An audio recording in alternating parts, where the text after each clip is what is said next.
Halo teman-teman semua, kembali lagi bersama Adinda di channel Batas Kisah. Semoga teman-teman Batas Kisah sehat selalu ya. Nah, sekarang kita akan melanjutkan kisah yang masih bersambung sebelumnya dengan judul Menantu yang Dihina. Kalau teman-teman Batas Kisah belum nonton episode sebelumnya, Adinda sudah mencantumkan linknya di deskripsi video ini ya. Yuk simak ceritanya sampai selesai.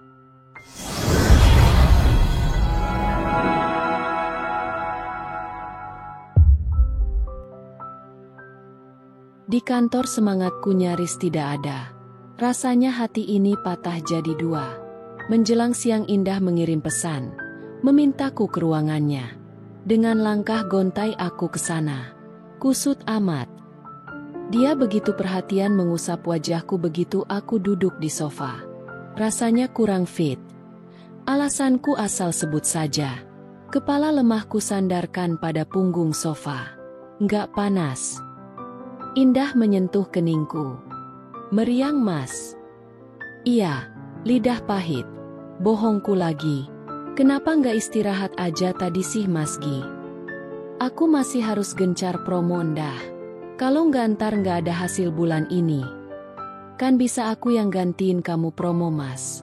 Kalau gol hasilnya milikmu, milik kita juga. Indah menempelkan hidungnya ke pipiku. Benarkah? Terima kasih ya. Tapi aku nggak nyaman dibantu kamu terus. Kita ini calon suami istri kan, Mas Gi? Kenapa pakai sungkan begitu? Indah menggoda dengan duduk mepet tanpa jarak begini. Sayangnya aku sangat tak berselera. Andai dia Ros. Dadaku nyeri lagi Ros memilih menikah dengan orang lain. Lelaki itu lebih kaya. Kaya? Ingat satu kata itu aku sontak terduduk tegap. Kenapa Mas? Indah bertanya heran. Kaya? Ya, kalau mau lebih kaya aku harus kerja keras. Kutatap wajah Indah. Indahlah jalanku mencapai itu. Ya, Indah. Tanpa kata kurai tengkuknya. Menikmati bibir Indah dengan membayangkan si pemilik bibir mungil di sana. Kejadian dalam mimpi semalam. Dia boleh jadi milik orang lain sekarang, tapi akan kubuat dia menyesal melihatku sukses nanti. Aku pun bisa kaya dan sehebat lelaki bernama Bisma Byakta itu. Lebih hebat bahkan. Si Bisma hanya mengandalkan kekayaan orang tua, sedangkan aku akan meraihnya sendiri. Lihat aja nanti kamu Ros. Mas Gi. Tak kupedulikan suara Indah.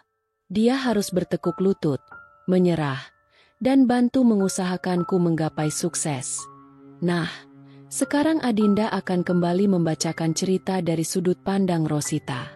Mas sebenarnya tahu nggak sih rencana Bapak begini? Tanyaku setelah selesai akad mendadak itu.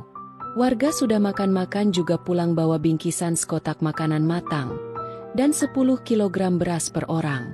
Buat yang sakit dan susah bawa, didata pekerja Pak Basri untuk langsung diantarkan ke rumah mereka. Serius nggak tahu dek, Bapak pagi tadi cuma bilang jatuh, terus minta aja kamu kesini. Iya po, tapi kok nggak ada penolakan dari Kang Mas? Aku sedikit menggodanya yang jadi memanggilku dek. Pernah juga tadi dia keceplosan menyebutku adek manis. Ya nggak apa, resiko rahasia Mas sudah dipegang Bapak. Ya gitu. Bapak seneng bikin kejutan. Mas nggak keberatan. Kenapa keberatan? Ini justru kebenaran. Bapak cukup membantu selesaikan masalah hati Mas. Oh, kalau boleh tahu, sejak kapan Mas suka aku? Aku memandangnya sambil berkedip-kedip. Usai orang-orang bubar tadi, kami berdua ambil duduk di ruang keluarga, semacam ruang privat santai, baca, dan khusus untuk keluarga intilah sepertinya. Jadi tidak ada orang lalu lalang di sini. Dia menyentuh jilbab putih yang masih kupakai. Kamu kasih aku tiwul dulu, dek. Keningku mengkerut, melirik atas. Pada plafon berukir cat emas sambil mengingat-ingat. Aku menggeleng lupa. Kapan itu, Mas? Waktu kamu kelas 4 SD, masih pakai seragam sekolah duduk di lantai dapur. Lagi makan, Terus aku datang ngos-ngosan lari manggil ibumu. Mas itu yang? Oh, aku ingat Mas yang datang karena Mas Arif berantem. Tebakku. Iyo, iku dek. Mas Biakta bersemangat. Awalnya kamu kaget yo? Terus nanya. Mas Arif kelahi karo sopo? Aku jawab, karo Jono, kamunya malah menanggapi santai. Aku lanjutin makan itu ya. Senyumku tertarik mengingat kejadian itu. Bener. Sambil makan kamu bilang, biarin aja Mas Arif kasih pelajaran tuh mulutnya Jono. Dia jahat. Lalu kamu tanya aku siapa? Waktu itu Mas bilang temennya Mas Arif. Terus langsung aku tawarin Mas makan tiwul pakai kelapa parut bikinan ibu. Sambungku pada ceritanya. Nah, di situ dek. Menariknya Mas untuk pertama kalinya makan tiwul yang terasa naak banget. Sampai sekarang pun, setiap ada kata tiwul aku pasti senyum ingat kamu. Ingat kita berdua makan bareng duduk di lantai. Senyum Mas Biakta benar-benar tulus. Dia cerita itu sambil tak lepas menatapku. Ya ampun, Mas, kok bisa yo? Cuman gara-gara makan tiwul bareng. Tak bisa ditahan lagi senyumku terulas lebar. Bagiku itu hal biasa. Sudah kebiasaan tawari siapa saja teman yang datang saat aku lagi makan. Kok Mas Biakta menganggapnya berlebihan ya? Itulah rahasia jodoh dek. Walaupun kamu pernah Mas kira nggak tergapai. Akhirnya sekarang kita dipertemukan takdir. Bisa hidup bersama. Lanjutnya seolah bisa menebak apa yang kupikirkan. Kebetulan memang saat itu Mas lapar. Dek, ibu mulai mudah sakit. Bapak kerja dari hari belum terang sampai hari mau gelap baru pulang. Nyari nafkah yang katanya lagi sulit. Berkat tiwul enak pemberianmu itu Mas kenyang sampai bapak datang sorenya. Duh, kok? Ya aku malah mau nangis ini dengarnya Mas. Ku usap sudut mata yang basah. Mas Biakta mengusap lembut pucuk kerudungku. Dulu keluarga Mas juga susah. Sangat susah dari kamu mungkin. Masa-masa paceklik saat itu nggak akan dilupa sampai kapanpun. Dua anak bapak mojok di sini rupanya. Suara Pak Basri membuatku dan Mas Biakta bareng menoleh. Mas Biakta berdiri, membantu bapaknya yang jalan sedikit sempoyongan untuk duduk. Bapak kelihatan capek. Semalam mesti ndak karuan tidur toh? Tanyanya sangat perhatian. Iya, bapak deg-degan acara bikinan bapak ini gagal. Alhamdulillahnya lancar. Selamat Bapak ucapkan buat kalian berdua. Bapak sudah bisa nyenyak tidur nanti malam. Aku dan Mas Biakta mengucapkan terima kasih atas kejutan dan perhatian Bapak pada kami. Tak berselang lama Bapak juga meminta asistennya mengajak Pak Lek Darwin dan keluarga bergabung bersama di ruang ini. Untuk pertama kalinya aku dipeluk Bulek Diani. Saat beliau ucapkan selamat menempuh hidup baru padaku dan Mas Biakta. Alhamdulillah Pak Lek juga tak sedingin saat terakhir aku silaturahmi ke rumahnya bulan lalu. Kami ngobrol santai seraya menentukan tanggal walimah. Hingga sepakat acara akan dilaksanakan secepatnya, yaitu seminggu lagi. Hari walimah tiba, acara yang tidak main-main rupanya. Walau dengan persiapan singkat dan dibantu banyak orang terlibat. Ini seperti pesta rakyat saja. Keluarga Pak Basri dari berbagai daerah kumpul. Termasuk Mbak Banin Mbaknya Mas Biakta, datang sehari sebelumnya bersama suami dan dua putri kembarnya dari Sumatera. Kami langsung merasa dekat karena Mbak Janin sangatlah lembut dan ramah. Semua warga Genuk yang memenuhi undangan tampak turut berbahagia. Tersedia aneka makanan berlimpah, mulai dari makanan tradisional hingga modern seperti stik daging dan kebab. Panitia menghadirkan penjualnya langsung mangkal di halaman rumah ini. Tak lupa tembang Jawa berirama campur sari non-stop hingga selesai acara. Selamat datang di hidup Mas, Dek Ros. Sekarang Mas lega merasakan kita benar-benar sudah satu. Bisik Mas Biakta di dekat telinga, saat kami masih duduk di pelaminan. Aku tersenyum menoleh padanya. Terima kasih, Mas. Selamat datang juga di hidup Ros. Mata kami berdua saling pandang beberapa saat. Sudah ada getar halus itu saat kami berpandang-pandangan tadi. Aku yakin sebentar lagi sayangku jatuh lebih dalam sama Mas Biakta, sosok suami, dan juga teman akrabku beberapa bulan belakangan. Ros. Selamat ya. Amel sedikit histeris naik ke panggung pelaminan. Dia tampak takjub melihatku, tapi memberi jarak agar aku tak refleks memeluknya. Sobatku ini mengenakan masker yang hanya perlihatkan matanya saja. Makasih Mel. Makasih ya sempatin datang. Udah sembuh belum? Ku perhatikan matanya yang masih cekung. Dia dari 3 hari lalu sakit panas berlanjut keluar cacar. Itu di keningnya ada 3 ruam melepuh yang terlihat. Ya ginilah, tapi udah nggak demam. Jaga jarak ya kita. Jangan cipika-cipiki dulu, hee. Amel menangkup tangan dengan gerak gemas karena kami tak bisa bersentuhan akrab seperti biasa. Sayang banget aku nggak bisa jadi pagar ayumu. Ros, acaranya bagus banget. Andai sehat aku mau di sini seharian nikmatin, tapi aku nggak bisa lama. Sesal Amel. Nggak apa-apa, yang penting sehat dulu. Kapan-kapan kita berdua bikin acara sendiri hihi. Makasih ya udah sempetin datang, aku bahagia banget Mel. Alhamdulillah, aku juga lega sudah nampakin muka ke kamu. Pokoknya selamat. Semoga sakinah mawadah warahmah. Doain aku cepet nyusul. Desisnya kemudian. Kami berdua sama-sama tertawa. Amin. Amin. Makasih Mel. Jangan lupa makan dulu sebelum pulang. Tenang. Punyaku tadi 2 kebab udah minta dibungkusin. Hehe. Karena masih banyak yang antar salaman jadi tertahan. Amel pun langsung geser ucapkan selamat pada Mas Biakta. Tapi sempatkan foto 2-3 kali cekrek sebelum turun. Tak lama rombongan Bagas dan teman-teman Mas Biakta yang lain datang. Suasana jadi seru dari rombongan belasan orang itu. Mereka bawa kado beragam bentuk. Ada yang kecil sampai sebesar badan. Entah apa isinya itu. Mas Biakta punya banyak teman dari kalangan biasa. Tak ada canggung melihat kebersamaan mereka. Untunglah aku juga suka banyak teman hingga bisa cepat membaur. Di acara yang selesai sampai menjelang asyar itu sempat kulihat mantan bapak mertua hadir. Sementara istri dan putrinya tak kelihatan.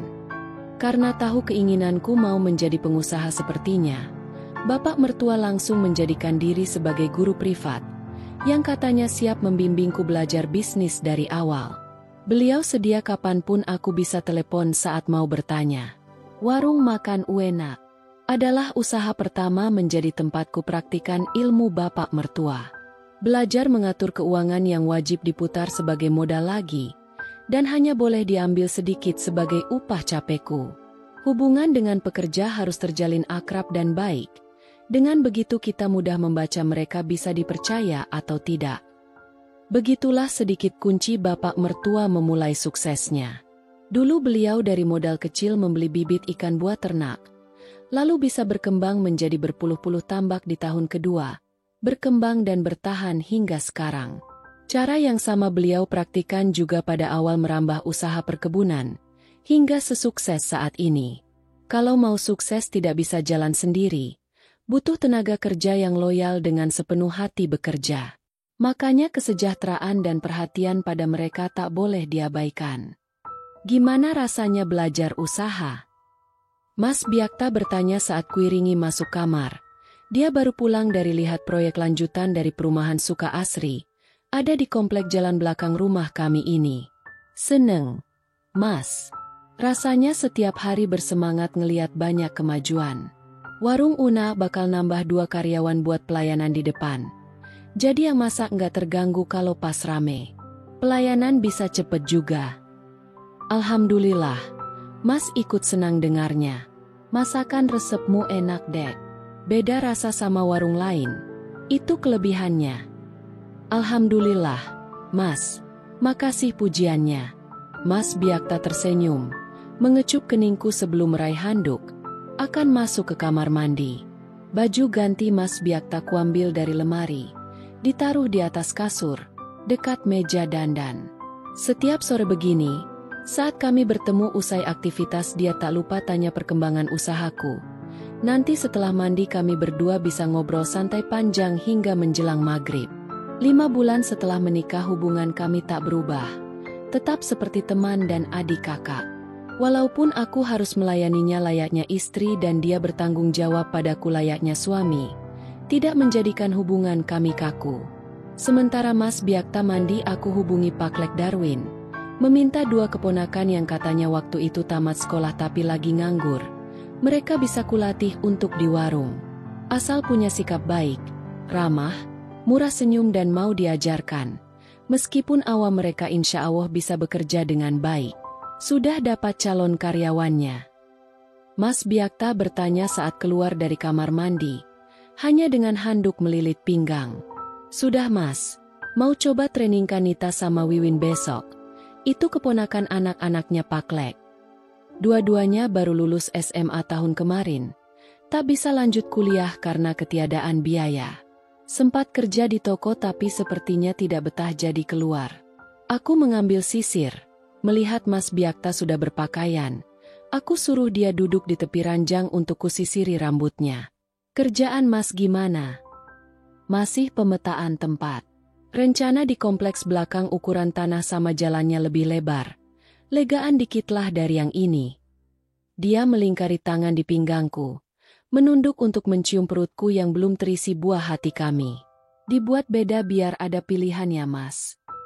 Aku perlahan merapikan belahan rambutnya. Sesekali gemas memeluk kepalanya yang menempel manja di dada. Iya, sudah 3 dari klien minta tipe 100.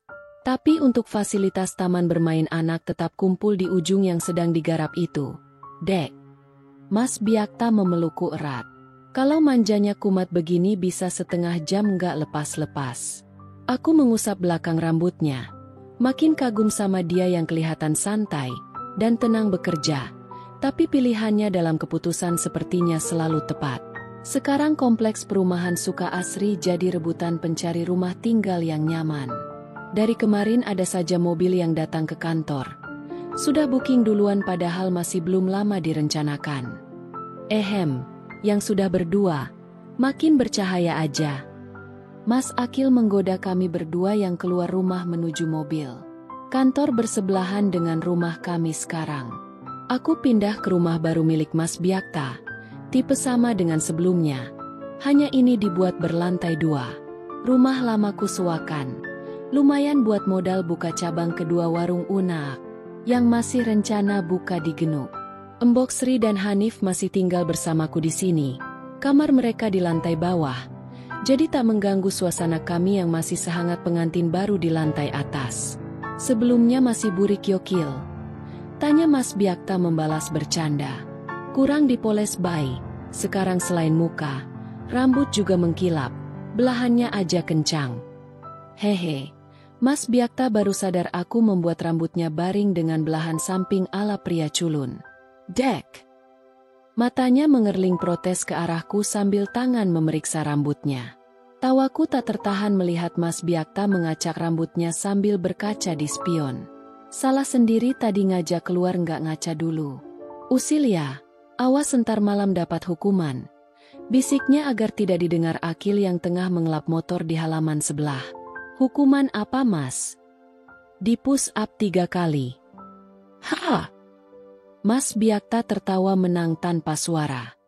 Bapak memanggilku dan Mas Biakta ke Trimulyo. Padahal minggu lalu kami sudah kesini selama 2 hari. Sepertinya ada hal penting yang mau beliau sampaikan. Bisma satu-satunya anak lelaki Bapak. Kalau dulu bisa sembunyi-sembunyi, endak mau warga tahu identitasnya sekarang sudah endak bisa lagi. Semua sudah kenal Bisma kecil kurus, ingusan cengeng, sudah jadi anak gagah, brewokan dan mirip Bima Sakti. Aku menahan senyum melihat raut Mas Biakta yang mau protes tapi tak keluar. Mulutnya membuka sedikit tadi sekarang sudah menutup lagi. Tampak pasrah. Bapak makin tua. Bisma, Bapak minta lagi kamu lihat usaha di sini. Cukup terakhir proyek perumahanmu itu setelah Suka Asri selesai. Pindahlah ke sini. Tapi Pak, passion saya itu ada di bidang perumahan. Tata ruang, dan desain-desain gitu. Kalau kebun, tanah dan peternakan saya belum tentu bisa senang menjalaninya. Bapak menatap Mas Biakta sejenak dengan wajah entah kecewa ataukah melihat kesungguhan kalimat putranya. Lantas tak lama beralih melihatku. Kalau Nak Ros masih semangat mau jadi orang sukses, Yatho. Aku spontan mengangguk semangat. Bagus. Artinya rintisan usaha Bapak tidak sia-sia. Bagaimana kalau gudang, usaha, dan rumah di Trimulyo ini Bapak limpahkan pada Nak Ros saja? Aku terpelongo. Sementara Mas Byakta malah mengiyakan dengan santai. Nak Ros belajar jalankan dulu. Bapak jadi penasihatnya. Kebetulan bagian usaha dan rumah ini memang saya niatkan tinggal buat Bisma dan anak cucunya. Punya banin aset yang lain. Gimana? Harus setuju ya? Bapak terbatuk-batuk. Kalau kasihan sama Bapak harus bantu Bapak. Bapak kebetulan mau fokus di satu perkebunan yang baru itu saja. Semata buat hiburan masa tua Bapak. Aku belum bisa bersuara. Mengurus semua ini? Lalu gimana dengan warung makanku? Usaha warung makan bisa sambil dipantau. Di sini juga kita cuma lihat pegawai yang kerja. Kita fokus mikir perputaran modal dan distribusinya. Jelas Bapak seakan tahu isi pikiranku.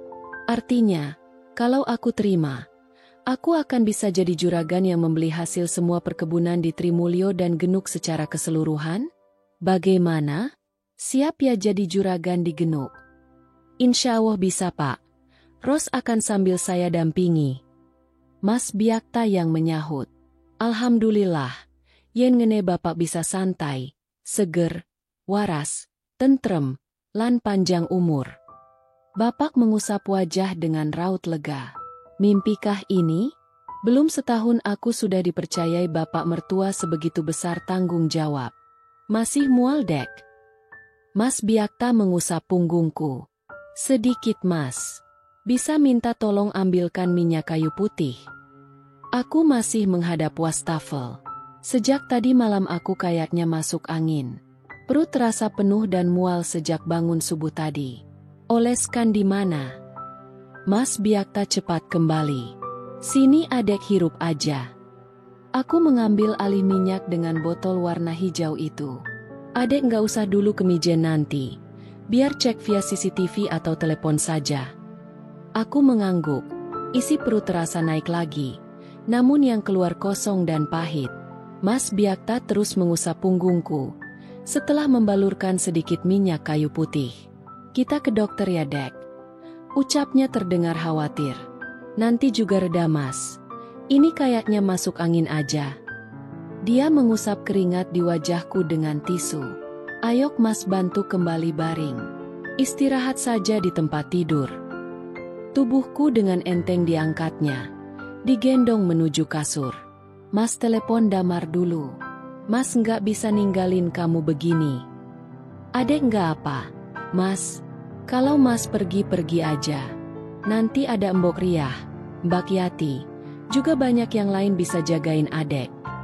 Mas Byakta tetap menelepon ke kantornya di Mijen. Lantas bicara setelah selesai panggilan. Kalau urusan pekerjaan ada banyak orang yang bisa ganti urus dek. Tapi kalau urusan istri Mas ini cuma Mas yang wajib urus. Makasih yo Kang Mas.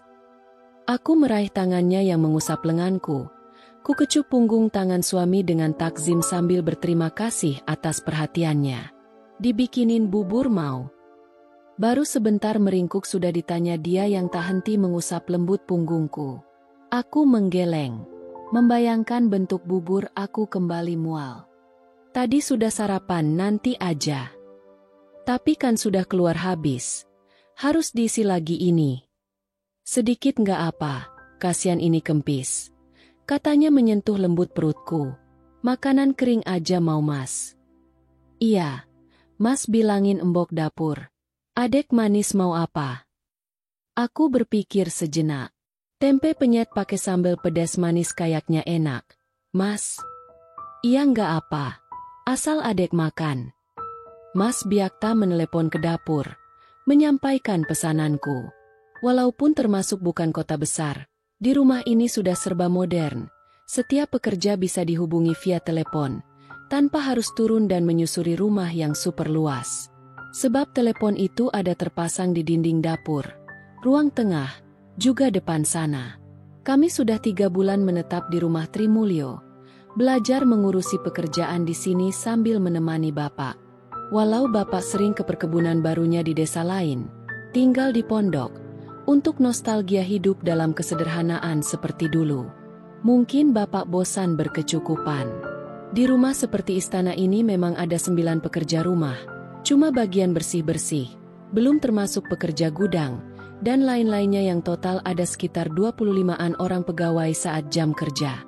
Bapak sengaja membuat rumah besar, sengaja merambah banyak usaha, tujuannya hanya agar bisa memperkerjakan banyak orang. Kata Bapak, setiap orang bawa rezeki masing-masing, semakin banyak yang bekerja insya Allah ada saja rezeki yang datang. Karena mualku belum hilang dan kembali keluarkan makanan yang masuk barusan, Mas Byakta berniat mengantarkanku periksa ke dokter saja. Ada klinik buka jam 9 pagi ini. Sebentar, Mas, gimana kalau periksa sendiri dulu? Adek baru ingat sudah telat 2 minggu haid bulan ini. Maksudnya periksa sendiri gimana, Dek? Itu Mas, tolong belikan tes pak ke apotek, alat periksa kehamilan, biar kalau positif adek nggak minum sembarang obat. Biasanya kalau ke dokter obatnya suka banyak macam gitu dikasih. Oh, iya sudah. Catatkan apa namanya Dek, biar nggak salah beli. Aku meminta ponsel Mas Byakta, ke pencarian mencari gambar tes pak dan langsung kuperlihatkan padanya. Oh, biar mereka di depan yang beli. Mas nggak mau tinggalkan kamu sendirian di kamar. Suami posesifku ini segera menelepon ke bagian depan. Bicara dengan seseorang lalu kirim foto benda yang kutitip via WhatsApp. Tak sampai 10 menit pintu kamar diketuk. Mas Byakta membuka pintu, terima seplastik barang titipannya dari Art. Ternyata bukan hanya tes pak yang dibeli. Ada 2 roti, susu beruang, sampai madu kurma. Aku tersenyum melihat isi plastik itu. Mas Byakta benar-benar perhatian. Hatiku selalu terharu dibuatnya begini. Dia mengantarku masuk kamar mandi. Jangan ditutup Dek. Ujarnya bikin perutku jadi geli. Malulah Mas. Nggak ditutup. Aku tidak menggubris dia protesku tutup dan kunci. Perasaan jadi sedikit deg-degan pas buka alat itu dari kertasnya. Semoga Allah beri kesempatan aku menjadi ibu. Menunggu sesaat setelah celupkan ujung benda itu ke urin. Aku dah dikduk tak mengalihkan pandang. Garis merah pertama langsung terbentuk terang lalu detik berikutnya ada garis kedua muncul samar. Alhamdulillah, aku benar-benar hamil. Senyumku mereka sembari membersihkan wadah tampungan tadi sebelum keluar. Menahan senyum, aku sembunyikan benda kecil itu di balik punggung. Dek, kenapa lama?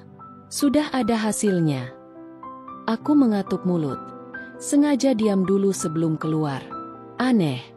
Rasa mual itu terlupa, tertutupi buncah bahagiaku. Dek! Ketukan di pintu. Nada suara Mas Byakta mulai cemas.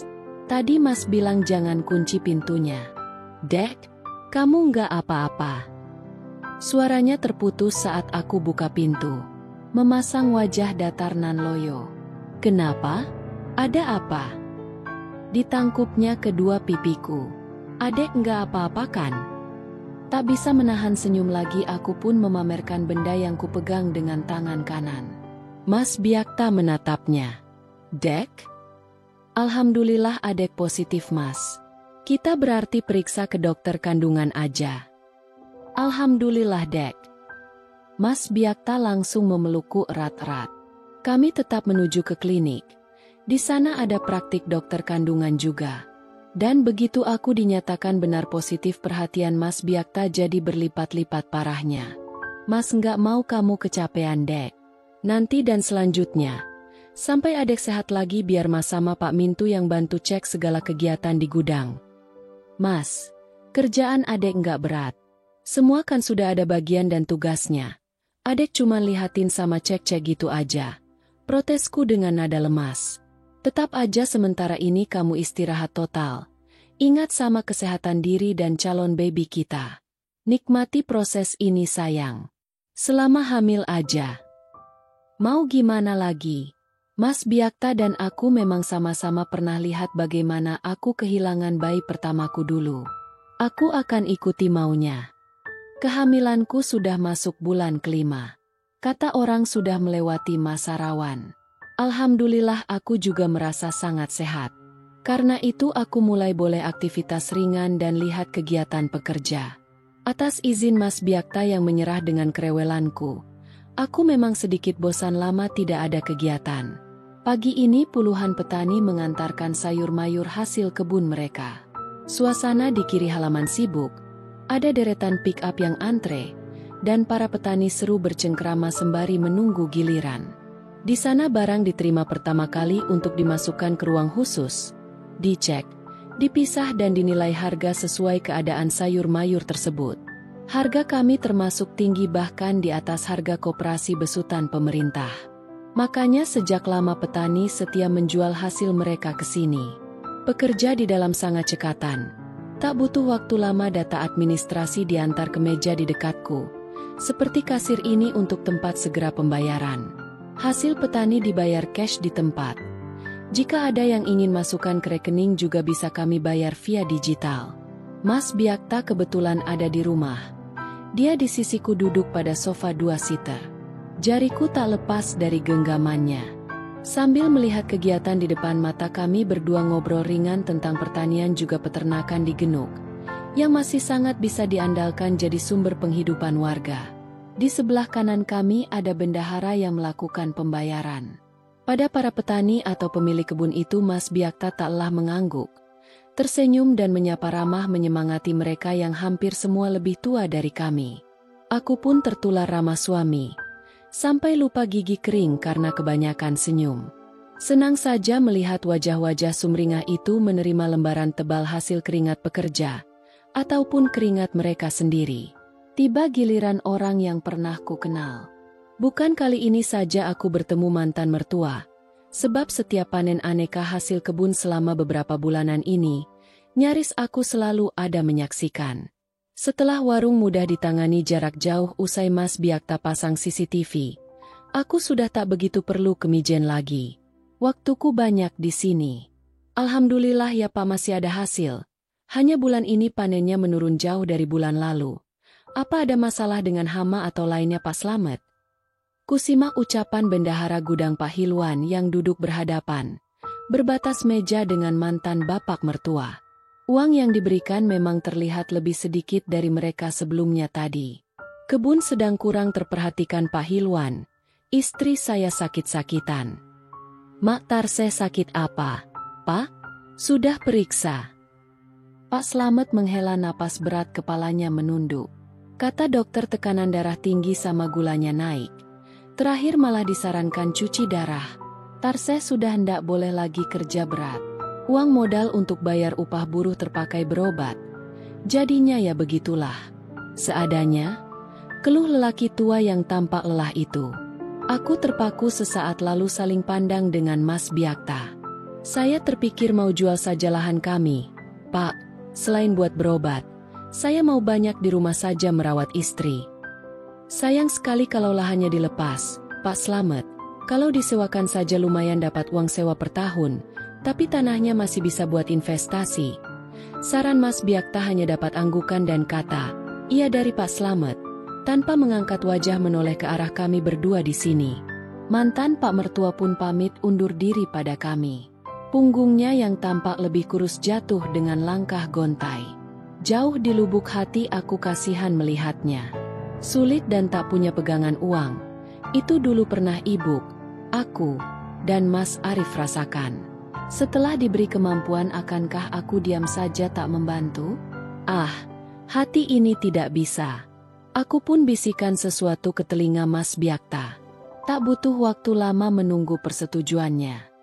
Usai bisik mesraku pada suami hari itu, maka, disinilah aku sekarang, ruang tamu rumah Pak Slamet.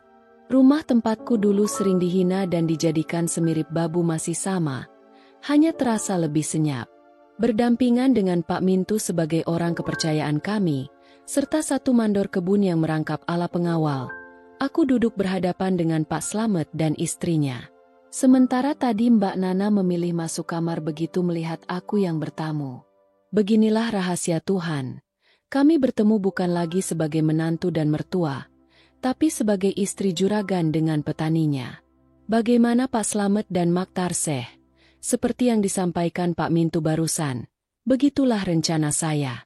Artinya di antara kita tidak ada yang banyak untung atau tidak ada yang merugi, tapi sama-sama terbantu. Usai Pak Mintu bicara aku baru bersuara memperjelas. Tanah keluarga mantan mertua ini berdampingan dengan milik bapak mertua. Aku bermaksud menyewanya sekaligus untuk 5 tahun ke depan. Dengan begitu Pak Slamet tidak kehilangan tanah, dan kebun bapak juga makin meluas berkembang. Rencana akan ditanami ubi jalar full di sana. Prospek ubi jalar sekarang sedang naik, apalagi masa panennya tidak lama. Aku sangat tertarik mencoba usaha baru itu.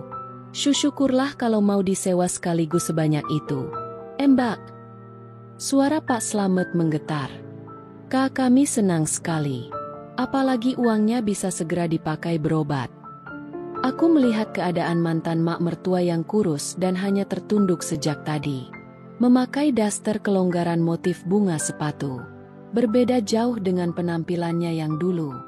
Meski disebut petani, tapi tanah mereka luas, punya pick up, punya 2 rumah besar bergandengan. Ya, sudah bisa dianggap mampu di pandangan orang, makanya dulu mak berperhiasan lengkap. Bajunya seharga di atas 250.000, dan selalu wangi. Juga bibir tak pernah lepas dari polesan lipstik sehingga selalu tampil segar. Betapa kesehatan sangat mempengaruhi penampilan. Ya, tak butuh waktu lama. Kami langsung selesaikan kesepakatan di tempat. Aku langsung transfer uang 150 juta ke rekening Pak Slamet. Matur nuwun sanget. Mbak Rosita. Kami benar-benar terima kasih atas bantuannya. Kalau jual pun tanah itu pasti tidak akan secepat ini lakunya.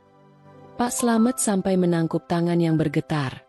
Melihat bukti transferanku sukses pindah ke rekeningnya. Hampir sama dengan vibrasi suaranya. Jangan berlebihan Pak. Kita saling membantu. Saya juga terima kasih atas kerjasamanya. Kami permisi. Tidak ada ucapan atau apa dari Mak. Saat kami pergi pun wanita itu masih duduk, tertunduk di kursinya. Tak apa. Mungkin memang wanita itu merasa kurang sehat. Begitu di halaman terdengar suara teriakan ramai anak kecil. Sepertinya itu dari keluarga yang baru turun dari taksi bandara. Meski Pak Mandor sudah membukakan pintu, dan Pak Mintu mempersilakanku masuk, aku masih terpaku berdiri di sisi sedan Honda City, warna platinum white pearl ini. Mereka yang turun dari taksi sana sangat menarik perhatianku. Mas Gito dengan 2 anak kecil yang berebutan naik ke pundaknya, diikuti perempuan berperut buncit. Sepertinya usia kehamilannya sama denganku. Lelaki itu terkejut melihatku. Langkahnya jalan ke sini terhenti.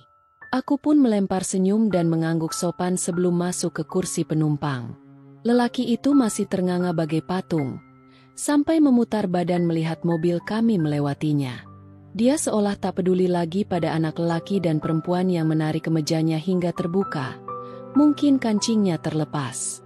Memalingkan pandang dari spion, aku mengambil ponsel, menghubungi suami tercinta kalau aku dalam perjalanan ke rumah. Alhamdulillah, atas izin Mas Biakta lelaki yang Tuhan pilih untuk jodohku saat ini hatiku bisa berdamai dengan kejadian lalu. Mas Biakta sangat memahamiku luar dalam. Sungguh, saat ini aku merasa jatuh cinta dalam atas kebaikannya menyetujui rencanaku ini. Rasanya ada kelegaan tersendiri dalam hati. Obsesiku menjadi lebih kaya sudah bukan hal utama lagi. Melihat mereka yang pernah merendahkanku tak bisa berkutik, itu saja sudah cukup. Putri Ibu Ayuni ini sudah memenangkan pertandingan, berhasil mengibarkan bendera nama baik keluarganya. Setelah ini, aku tak mau menoleh ke masa lalu lagi. Aku akan fokus pada keluarga tercinta, dan tentu saja pertahankan usaha, agar limpahan rezeki ini tetap bermanfaat bagi orang sekitar. Tamat. Terima kasih teman-teman batas kisah. Mohon maaf jika Adinda ada salah kata. Semoga teman-teman semua bisa terhibur dengan cerita yang Adinda bawakannya. Sampai ketemu lagi di cerita berikutnya. Sekian dan terima kasih.